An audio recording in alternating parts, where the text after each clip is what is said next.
ભાજપનો ભગવો લહેરાયો। 24 ઉમેદવારોમાં 15 ઉમેદવારોમાં ભાજપની જીત તો મતદારોનો શિક્ષણ મંત્રી કુબેર ડિંડોરે આભાર વ્યક્ત કર્યો હતો। ગુજરાતમાં સંસ્કાર અને સંસ્કૃતિનો વિજય થયો છે તેવું શિક્ષણ મંત્રીએ જણાવ્યું છે। સૌ સાથે મળી સંતરામપુર નગરનો વિકાસ કરીશું તેવું શિક્ષણ મંત્રી દ્વારા જણાવવામાં આવ્યું। તો શિક્ષણ મંત્રી દ્વારા સૌનો આભાર વ્યક્ત કરવામાં આવ્યો છે। 24 ઉમેદવારોમાં 15 ઉમેદવારોમાં ભાજપની જીત નોંધાઈ છે તો મતદારોનો શિક્ષણ મંત્રી કુબેર ડિંડોરે આભાર વ્યક્ત કર્યો છે। તો સૌ સાથે મળી સંતરામપુર નગરનો વિકાસ કરીશું તો સાથે તેઓએ જણાવ્યું હતું। જે પ્રકારે મહીસાગરના સંતરામપુર નગરપાલિકામાં ભાજપનો ભગવો લહેરાયો છે। 24 ઉમેદવારોમાં 15 ઉમેદવારોમાં જે ભાજપની જીત થઈ છે તેને લઈને શિક્ષણ મંત્રી કુબેર ડિંડોરે સૌનો આભાર વ્યક્ત કર્યો।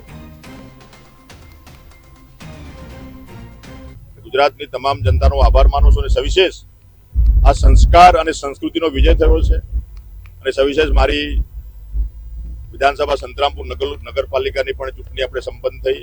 એમાં મારા તમામ નગરના આત્મીયજનો, વડીલો, માતા બહેનો, યુવાનો, તમામ સમાજના આગેવાનો અને મારા બૂથના કાર્યકર્તાઓ, મારું સંગઠન અને અમારા બધા જ વોર્ડના તમામ ઉમેદવારોને જીતાડવામાં જે મદદરૂપ બન્યા છે એવા સાણા મતદારોનો ઋણ સ્વીકાર કરું છું, આભાર માનું છું।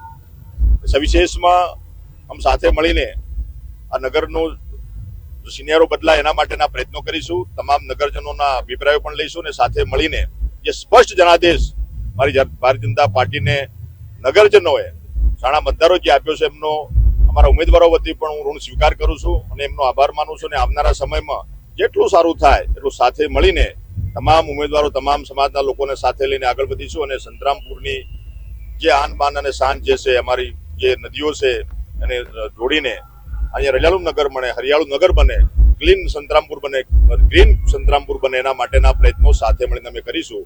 ગુજરાતની તમામ જનતાનો આભાર માનું છું અને સવિશેષ આ